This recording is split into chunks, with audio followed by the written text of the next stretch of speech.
We're in Los Angeles for Super Bowl 56. You are Locked On Bengals, your daily Cincinnati Bengals podcast, part of the Locked On Podcast Network, your team every day.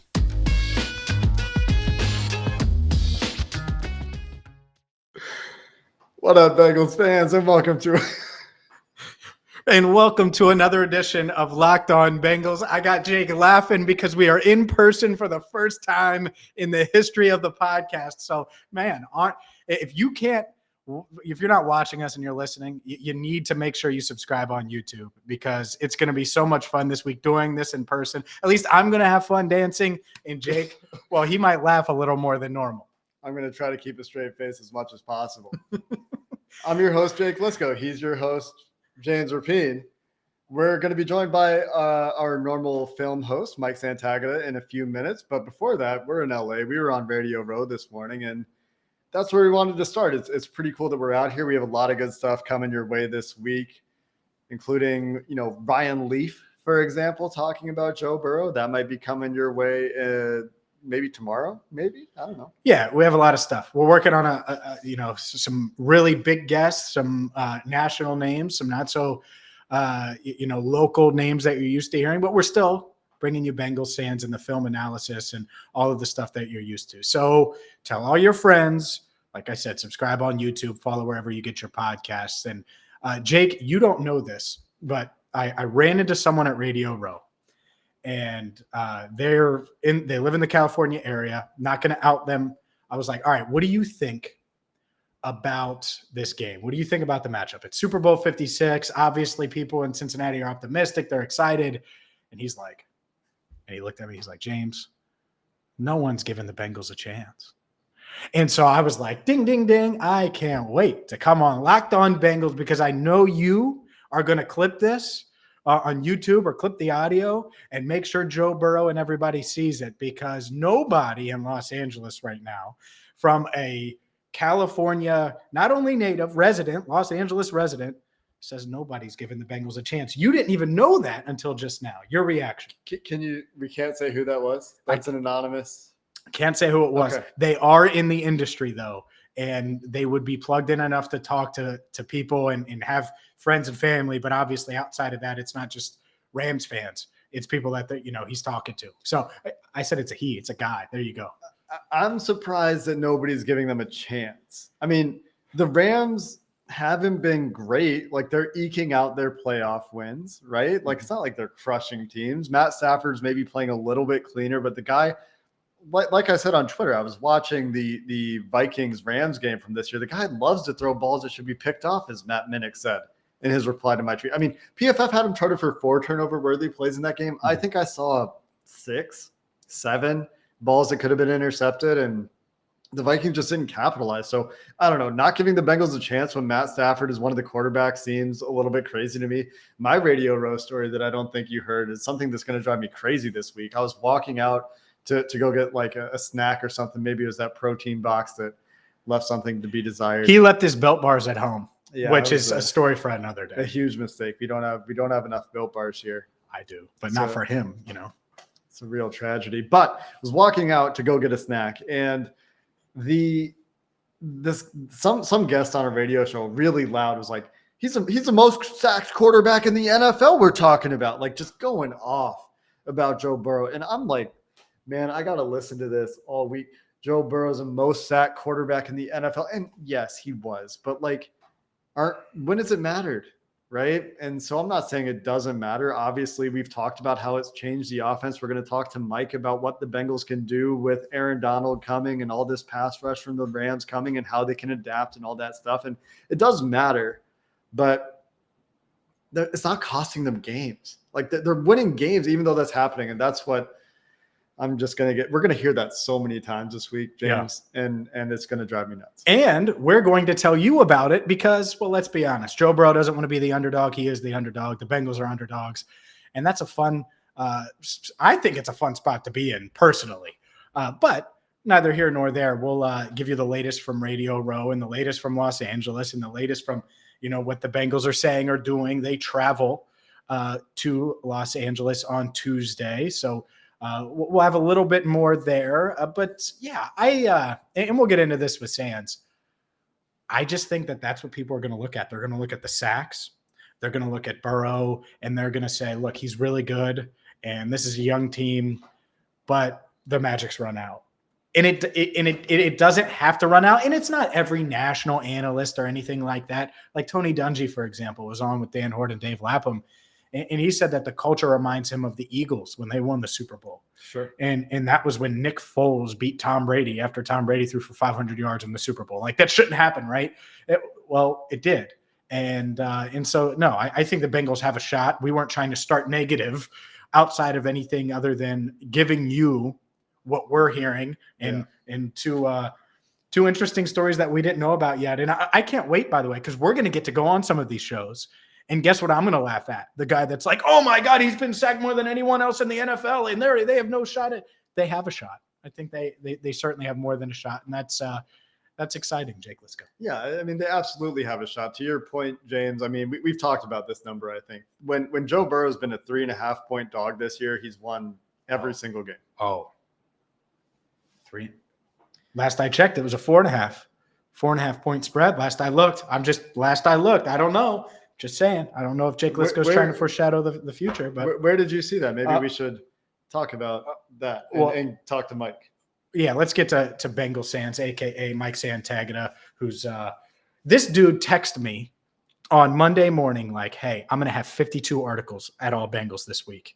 That doesn't include his stuff he does for Locked On Bengals. This dude is ready to go, so we'll talk with him next. But first, I have to tell you about betonline.net because it's the first, it's the one, it's the only place you should go to wager on the big game. We're less than a week away. The countdown is on, and they have more props than you could ever imagine. I'm telling you, you can wager on so many different things. Will they show Joe Burrow, Joe Burr, Jackpot Joey with a cigar during the broadcast? That's one. There's so many different, man, I stole that one. Someone told me I stole that one today, but that's okay. Because as long as you go to betonline.net, you can wager on the big game. I've used them. He's used them. You can use them right now by going to betonline.net. And yeah, they also have NBA if you want to wager on the NBA, college hoops, and so much more in one spot. betonline.net. BetOnline, where the game starts.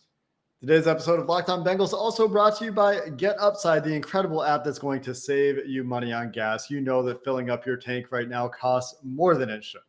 And right now, if you sign up for GetUpside, we can get you 25 cents per gallon back or more when you use promo code TOUCHDOWN when you sign up. There's absolutely no reason to pay full price for gas when you have the GetUpside app at your disposal. Go find it in the App Store or in the Google Play App Store. Don't do it. Save yourself the money. It's there for you. Again, the free GetUpside app on the App Store, promo code TOUCHDOWN. You're going to get at least 25 cents per gallon in cash back on your first tank, and you can cash out really easily anywhere you want to get the money: bank account, PayPal, e-gift card, Amazon. Maybe, as James loves to say, you want to get us something nice. Nobody's done that yet. Not yet. No. But maybe if you find a little windfall from GetUpside, it'll be you. So again, GetUpside app, promo code TOUCHDOWN for 25 cents or more on your first fill up with the GetUpside app. There he is. Bengal Sands is here. Bengal Sands. That's Mike Santagata right there. There he is. Well, he's in a normal. Why isn't he here? In this anyway, that's okay. Maybe another year if the Bengals win, the Bengals, I should say, get back to the Super Bowl. We'll have to bring Mike. I don't know. They don't even have a chance this time. They don't have a chance, Mike. Mike, let's start with the Bengals are on offense, and I think that where this game starts certainly is talking about the offensive line and dealing with the formidable front that is the Los Angeles Rams. I was watching that Vikings game. I fell asleep when I was getting to the Tampa game. I kept trying to watch the Buccaneers film and kept falling asleep. But in that Vikings game, Aaron Donald, man, that guy's just a cheat code. He does this in every game that he plays in, just teleports the way that Geno Atkins used to teleport, getting into the backfield on pass plays, on run plays. So starting there, and looking at what the Bengals have done against the Titans, against the Chiefs to try to adapt the offense, more of the same, or are there some unique opportunities here against the Rams with how much they like to play single high? Definitely more opportunities when it comes to Donald. I mean, there's no stopping him, and this will be one of my new 52 articles this week in slowing him down is just, you got to get two guys on him no matter what. Now the Rams know that too. This is like very simple football of, well, that's their best player. Let's get a double team on him. And the Rams are going to go, well, let's put him in a spot where you can't double team him. I don't care where they line him up because they get an overload fronts with three guys to one side and Donald on the other. You slide two guys to him. If they put him at a 3 technique and whatever, if he's out on the edge, you move the tackle and the guard over to him. Just get two guys on him, because when you get two guys on him, it felt like his win rate or whatever you want to call it was probably like 10%. I don't know, somewhere around there. And when he was solo blocked, oh man, it feels like 80% of the time he takes that guy to the woodshed. And the one thing that was interesting when I was watching film is something the Cardinals do. And you almost don't want to take anything that the Cardinals do because they got blown out. But what they did was they had James Conner in the backfield. And this was something that I postulated on Twitter, just galaxy brain idea. Hey, what if we just let the running back wait for him to lose and then he goes and tries to block him too? And they did that. And it worked for a little bit. I mean, there were times that Connor got picked up and thrown into the quarterback, but I mean, it's an obstacle. It's something to get in the way of Donald. He's not going to hold up. But if you're just running 3-step drops or something, and Donald is isolated against Adeniji, and you don't have a way to get the center over to him, you just go, all right, get in his way, Mixon or P. Ryan or whoever. Just get in his way. You're probably going to take a shot. You're probably going to get picked up off your feet, but just slow him down. So there's a few ways, and yeah, it's going to be a battle of, can you isolate Donald against any of the Bengals offensive linemen? Because I mean, Aaron Donald's one of the best players in NFL history, and I think that's an interesting battle. But on the other end of that is when you are sliding guys and moving your protection around just because of Donald, it isolates Von Miller and Leonard Floyd on the outside against your tackles. So you have to trust them to hold up. Now, I mean, you could leave a tight end in on one of their sides and give them a chip, but there's going to be one guy that gets a one-on-one, and you're going to need that offensive lineman to step up. So I think that's one of the most important battles of the day. Obviously, I mean, I think that's going to be the main talking point is Burrow takes 100 sacks in a season, and the Rams have Aaron Donald and Von Miller, two shoe-in Hall of Famers. So can they protect against that? The answer is probably not really, but when you need to, you got to just get two hands on each of those guys and hope that your guy can hold up against Floyd. Yeah, exactly. You started to talk about Von Miller and Floyd, and it kind of goes down the line. I mean, it's not just the Aaron Donald show. And I think that's the tough part, right? I mean, we saw what Tennessee did. And yeah, Jeffrey Simmons was really, really good, but they had depth and they had dudes. And it's not just one guy. And that's the thing here. It's not just Donald. I think that they'll certainly be able to get pressure with Von Miller, with Floyd, with guys even beyond that. How often are the others? And I guess Von Miller, I mean, he's considered almost a role player in that right now, which is kind of crazy. But the others, how impactful have they been? Maybe not all season long, but over the past 6 weeks or so, as the Rams have gotten healthy and played at the level they've played in this postseason. Well, if Jake ever ends up watching that Buccaneers film, he could be terrified of Von Miller like I am, because he killed Donovan Smith on the left side and moved him over. Yeah, the backup right tackle got a few reps of it too, but he looked like prime Von Miller at times. He got a strip sack in there, strip sack against Brady like it was 2015. There was some moments in there that I was like, oh boy, that's get a chip on him too. But then there's other games you watch, and I don't know why, but Raheem Morris will drop him into coverage 10 snaps a game. And I mean, 1 or 2 snaps, I think that's fine, just as a changeup. If the Bengals are trying to get 2 guys on Miller, they end up wasting 2 guys or at least one of them. But when you're doing it like 10 times a game, it's like, cool. I prefer him in coverage. He doesn't have like the spatial awareness to get Boyd's running a route behind him. He's not going to sink underneath and get an interception. I mean, I'm not nervous about Von Miller in coverage. So hopefully you get a lot of that. Maybe the Bengals can figure out when they do that, why they do that, how they do that. I think it has something to do with when they put wide receivers into like 3 wide receivers on one side with a tight end on the other. I think that forces him to walk out sometimes just so you can't hit quick stuff. But if they can figure that out and get him to drop a dozen times in this game, I mean, that's a huge win for the Bengals. It seems like one of the areas of Vikings like to attack a lot, and I keep referring to this game because it's the one that I've watched most recently, is behind those linebackers, behind the second level of the Rams defense. And to your point, if it is Von Miller dropping into coverage, that is something that you would want to attack. The thing that I noticed was it seemed to be on the weak side of the formation. So the Rams will do their 5-man fronts against anything that's heavier than 11 personnel. If there's 2 tight ends, or if there's a fullback and a tight end, they'll put a 5-man defensive line on the field. And a lot of times they'll drop one of those guys out. And it seems like it might be the side without the tight end. That was, I mean, I'm sure it's more complicated than that, right? But that was my simple observation. Honestly, not really. It's called a penny front, that 5-man surface that they use. And most of the penny front, they use Sam blitzes. So it's like penny Sam 8 would be their quarter half adjustment. And that's just bringing the Sam linebacker, the strong side, and you drop the Jack, which would be the weak side outside linebacker. And I mean, that's a lot of it, but they also run the saw, which is Sam and Will Cummins. So they'll bring 5. They bring 5 fairly often, but I mean, that is what happens, is that it's the weak side guy that's dropping. So good observation.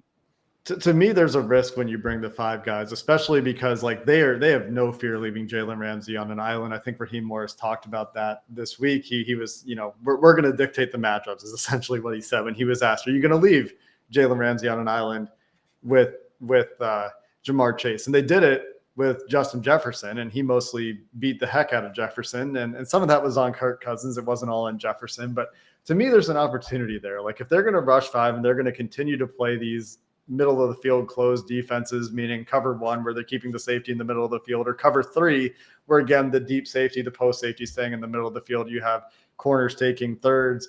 They obviously don't only play single high coverages, but they've done a lot of that this year, including doing that. And those are the teams that I asked you for, Mike, against teams that I thought had a very good number 1 receiver, where maybe they would like to change their approach.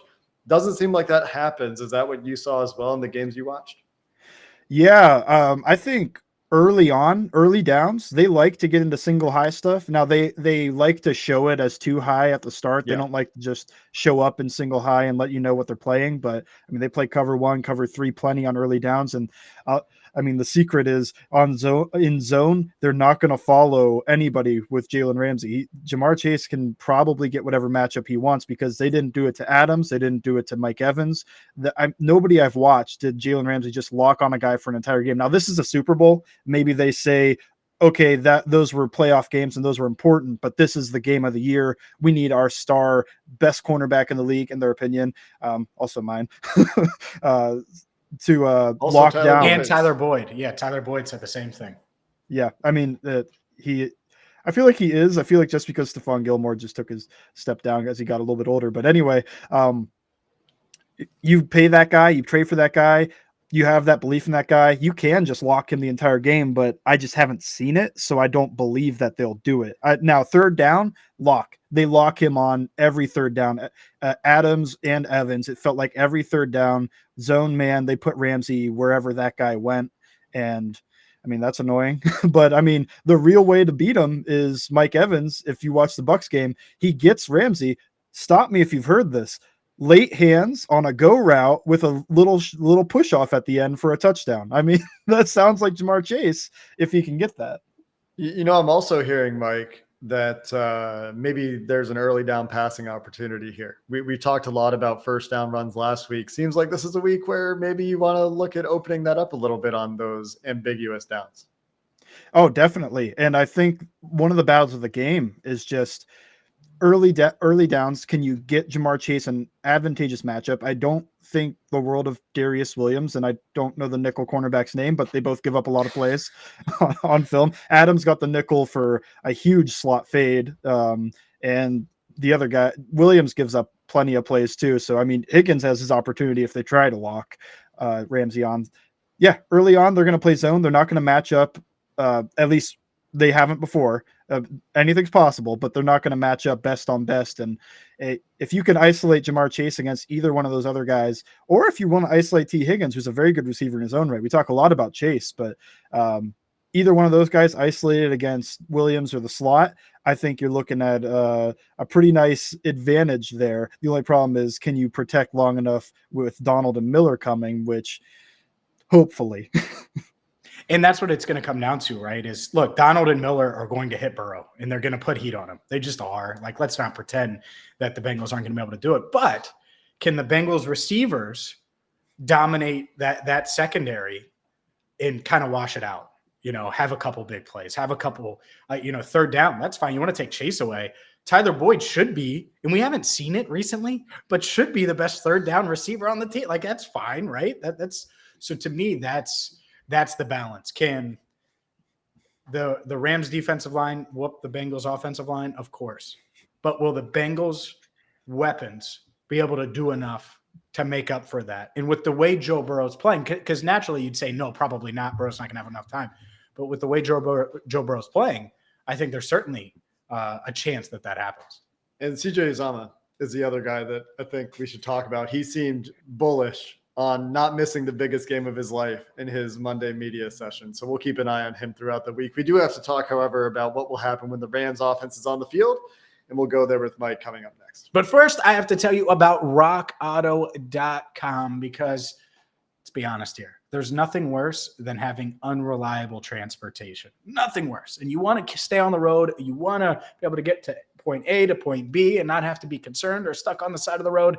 And guess what? rockauto.com can help you do that for less. They've been in the business for more than 3 decades, serving you with the best quality parts for your car, truck, or van for less. So make sure you check them out right now at rockauto.com. Whether you're driving a Daewoo, a Kia, a Honda, a Corolla, a Mercedes-Benz, a Beamer, a Bentley, it goes on and on and on. rockauto.com has you covered right now. And when you check out and you make that purchase, make sure you use Locked On in that response box, just so they know we sent you. Amazing prices, the best selection, all the parts you'll ever need. rockauto.com. We're in Los Angeles. Maybe you want to be in Los Angeles for Super Bowl 56. You've got to be here now that the Bengals are playing in the big game, right? You know you have to be there to see the Bengals win it all. You can scour resellers. We've been seeing those ticket prices, but why wait? If you want a Super Bowl experience of a lifetime, check out our friends at On Location. True 50-yard line seats only, available with On Location. You want to celebrate on the field with the team? On Location.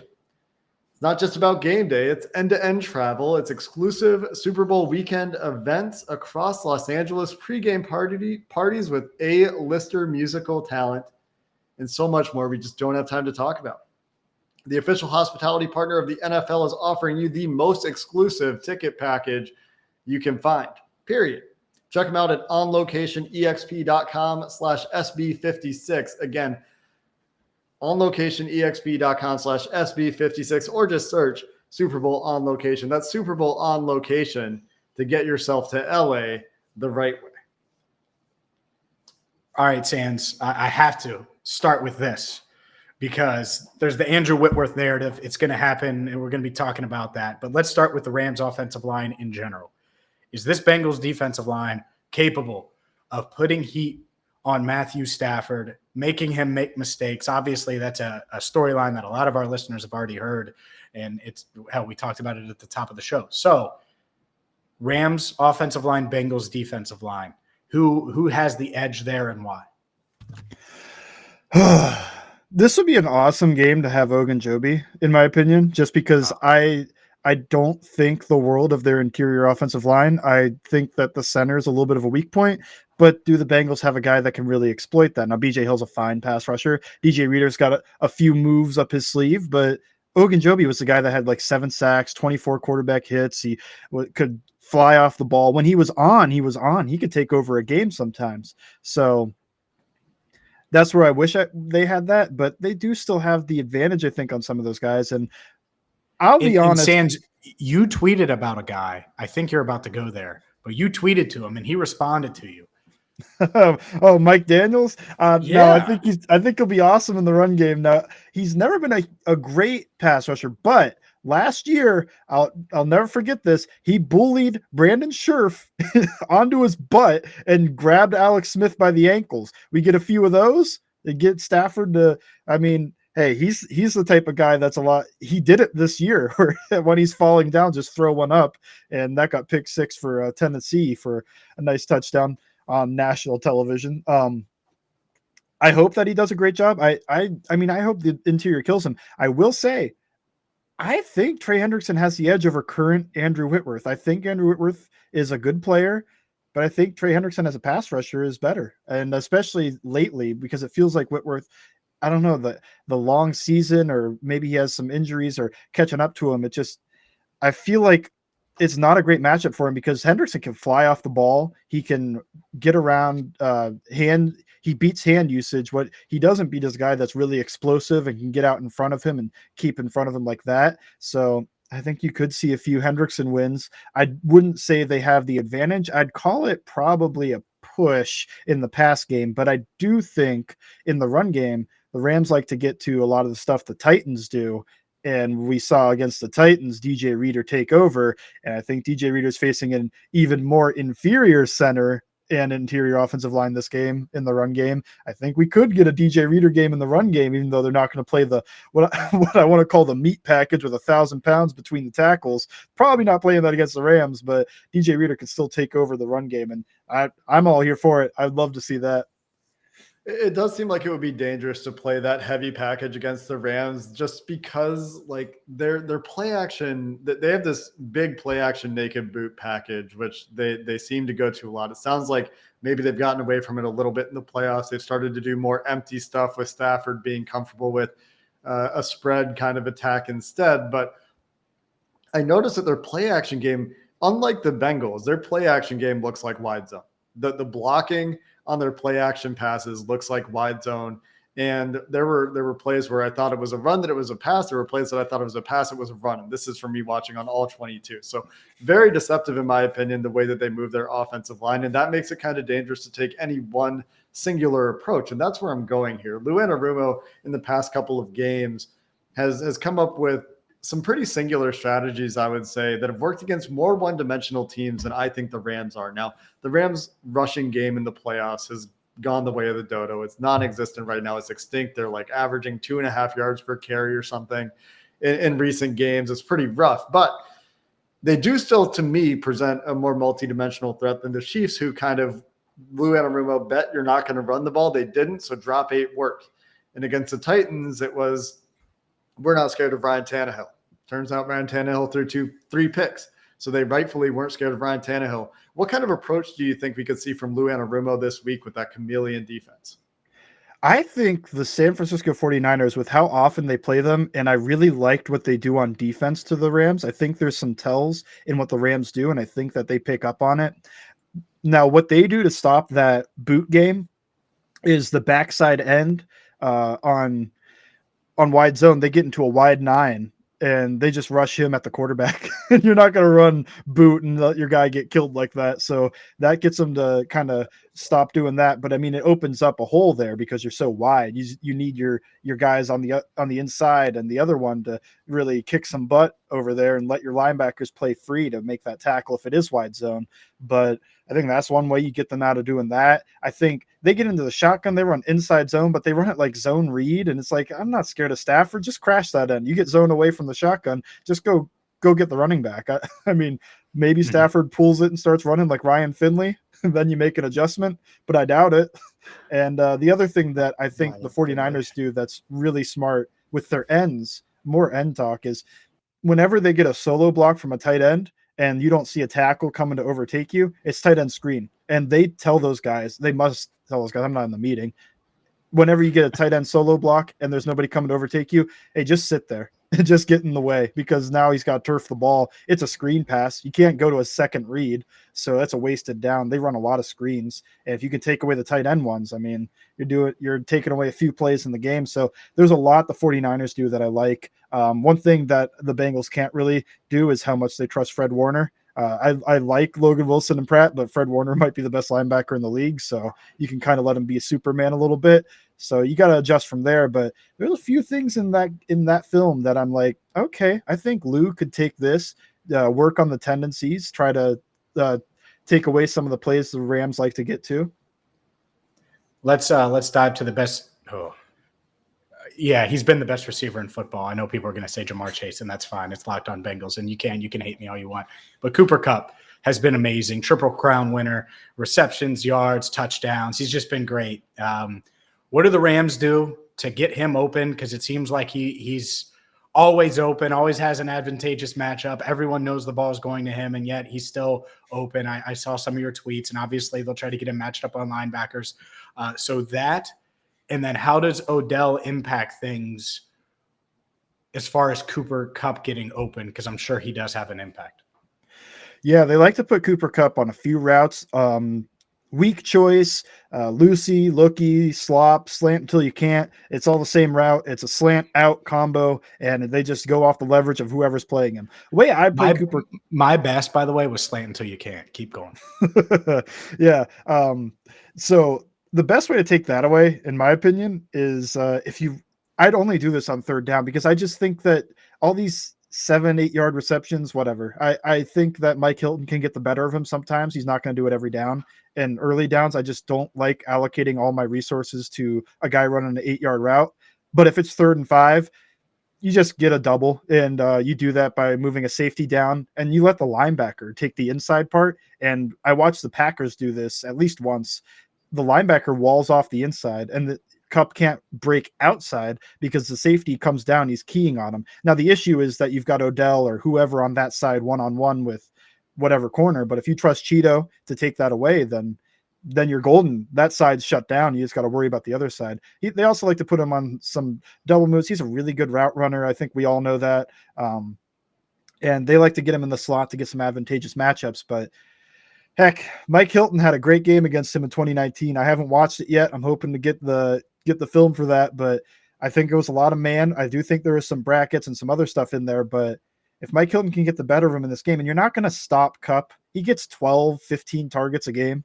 He's going to get 80 yards, but don't let him get 150. And the other thing I think is early downs, I'm fine with him catching those 7-yard passes and not allocating my safety to him, because Odell and Van Jefferson are still explosive threats. And you don't want to be taking away the 7-yard route when they've got Odell or whoever one-on-one with either corner. I mean, I don't want to single out Eli Apple because he's been playing great, but I still just have fear in my heart of Odell is one-on-one with Eli Apple, and we're going to let the safety double on Kupp. It's like, okay, I'm not sure. And he's runs sluggos, he runs deep routes. Van Jefferson's also a deep guy. You don't want to give up the 70-yard bomb because you're so focused on taking away the 7-yard pass. And if Odell sees that, let's be honest, if he sees 20 across from him, he's going to say, all right, I'm going to eat. Like, I'm not saying it's going to happen, but that's what he's going to be thinking. So I agree with you. You'll see him tighten up his gloves. No, the wide receivers do that when they like their matchup. I'll say this about Odell. It seems like he's kind of feast or famine right now. Like, he and Stafford don't seem to be 100% on the same page just in terms of where the landmarks are or how they're reading the defenses. It looks like, Odell might see something where he wants to get a little bit more depth, and Stafford's throwing it flat on these crossers because the Rams are running tons of crossers, tons of flood concepts that are challenging the defense on every level, from, the high secondary, second level, and in the flat. And so I think that's challenging. Sean McVay is really good at scheming up those free yards. He's going to do it against the Bengals. That's just what he's really good at. He's great at finding structural weaknesses in what it is you're doing. But Lou Anarumo, to his credit, has done a great job in the last couple of weeks in the playoffs here of making these opposing offensive coordinators' tendencies go against them. And when you can do it to Andy Reid, who's one of the greatest to ever do it, it gives you some confidence to do it as well against Sean McVay, who, in a few years, maybe we're also saying is one of the best to ever do it. He's off to a great start. Mike, appreciate the time and the insight as always. That's going to do it for this episode of the Locked On Bengals podcast. A ton of great content, like we said, coming your way from Radio Row the rest of the week, as James and I will continue to try to record together in person and coexist. It'll be great. We're really excited for it. Hope you are too. Until next time, Bengals fans, hoo-day and have a good one.